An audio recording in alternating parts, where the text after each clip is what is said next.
Hey, Dr. Tracy, board certified general pediatrician, and I wanted to talk about the way that I describe a new diagnosis of ADHD for families. I try to describe that as best I can in a way that makes the most sense and helps them understand this as a diversity in the way that the brain works as opposed to just a disorder. Although I do understand that some people are very disordered with their ADHD and it can become quite a disability, especially if it's not managed correctly or depending on the severity, family circumstances, as well as other comorbid disorders that they might have. But in general, the idea of ADHD is seen as a diversity in the way that the brain takes in and stores information. Also, the way that the person takes in input. So, how do they get good feelings from the world is another way to look at it. So, if you think about ADHD as taking in all information at one time with equal importance. So I'm talking to you, you're listening to that, you're also hearing background noise, you're also feeling your shirt on your skin, you're thinking about what happened before we talked, you're thinking about what you're going to do afterwards. You're remembering all of these things. And so when that happens, my voice of what you're trying to pay attention to often gets put into the background, and the person is listening. They're sometimes looking you in the face, but they're not fully processing all the information. So they take it in. And then there's no place to store it because the brain didn't say, hey, this is really important. You need to remember what she said. So the person goes, yeah, I get it. I totally understand.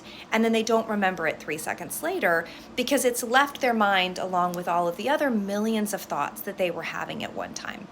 And so when you think about ADHD in that way, it makes sense why the person may seem distracted, why they might seem that they are correcting your sentences, that they are skating over what you're saying, that they're not listening, when really they are listening. They're trying the best that they can at the time with whatever skill sets they have. So when you have a child under the age of 14, they have not developed this frontal lobe part of their brain, which we kind of in layman's terms call the mom brain. So it's the part of the brain that says, hey, this might be important, or that might be dangerous, or maybe that's not a good idea. It's not developed yet. So they're purely focusing on their primitive brain. And when their primitive brain is not able to take in and store information in an efficient manner, they seem to be all over the place. Another way that I like to describe this is like a tennis ball bouncing back and forth and back and forth. They hit one thing and they are generating force to something else. They hit something else, they generate force someplace else. And so their brain is constantly ping-ponging inside of itself, and it can be very distracting and distressing for the person. So they might seem more irritable, they might seem really distractible. They might seem defiant. They might have meltdowns. They might have temper tantrums if they're a young child. And they might also get aggressive sometimes because their brain is so active and it's very scaring and confusing for the child. So I always like to describe it, instead of using negative terminology with children, give them terms like, I think your brain isn't calm. I think your brain and body are not calm, as opposed to saying, you're fidgeting too much or you need to calm down. Like that's kind of a negative terminology. But trying to give them some terms that just describes what they're feeling without actually describing their negative behavior. So when you think about ADHD in those terms, it makes sense why the child or young adult or even adult might be acting the way that they are and what might be hard for them. So what are some quick things that you can do as a parent, caregiver, or even teacher for someone who has ADHD? Is really think about that ping-ponging aspect. So how do you narrow the walls around them and create that structure inside of their brain that they don't naturally have? If you think of that tennis ball bouncing back and forth and back and forth, if you narrow those walls in, it can't bounce quite as far, so they stay a little bit more focused. And that is going to be limiting the distractions around them. It's different for every child, but if they're in a classroom, being at the front of the classroom, not having them around people who are also distracting, giving them your one-on-one attention, having them in smaller groups if possible. But if you're at home, this is keeping a lot of very specific structure. You may need to even run your home similar to the way school does, which is We have get ready time, we have play time, we have eat time, we have bath time, we have story time. There's a time for everything so the child knows exactly what's coming, what to expect, and their brain is not having to do too much processing. It also helps to remember that just hearing information when you have ADHD or just seeing information is not going to create that memory that it might create with someone who doesn't have ADHD. So say you're trying to get a morning routine solidified for your child and they're really struggling. You just telling them the same thing over and over and over again isn't working, is it? So we as adults have the developed frontal lobe. Let's try to change how we do it as opposed to punishing the child for something that they truly cannot do without your guidance. They can do it. They just need some guidance and support as they're developing their brain. So you might need to write down their morning routine with them, pictures if they're a child who can't read yet.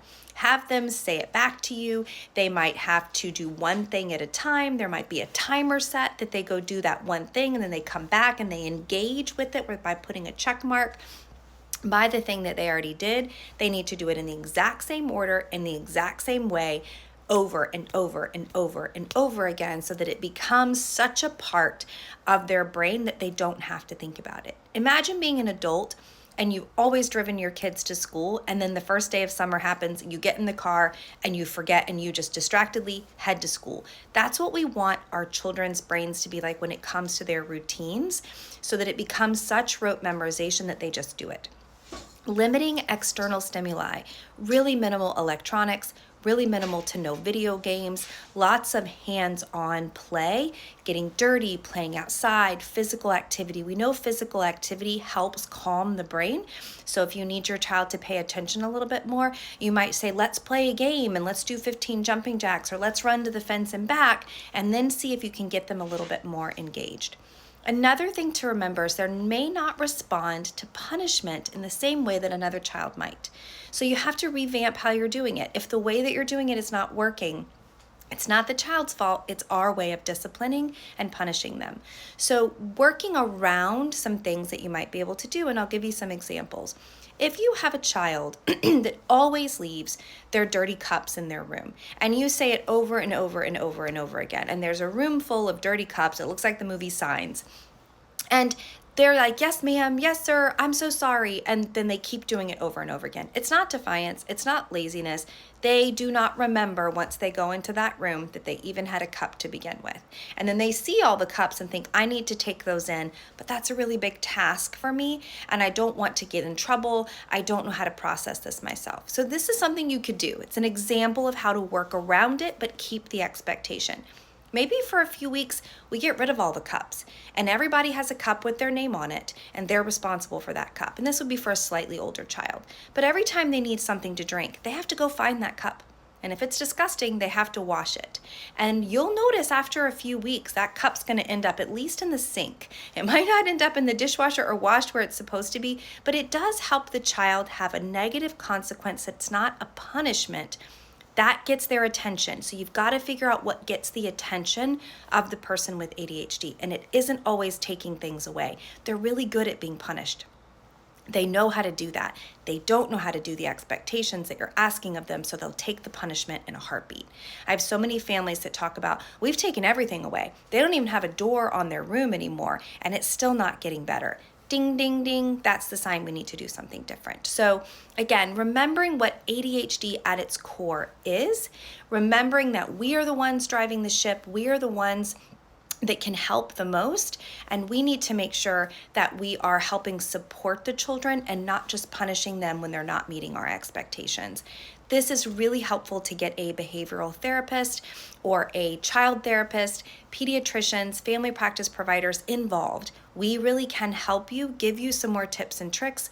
One of the best things I ever did as a parent is actually have a behavioral therapist come in my home and help me with something that I couldn't see myself. It was really helpful. So when we as pediatricians recommend family therapy or parenting therapy, please don't take that as a negative. Take it as you're the one driving the ship. You're just coaching your child through life. And if you don't have the tools, how are you going to help them? So I'll do some more of these, but this is just a great introduction. And let me know if you have any questions specifically about ADHD or neurodiversity. Take care.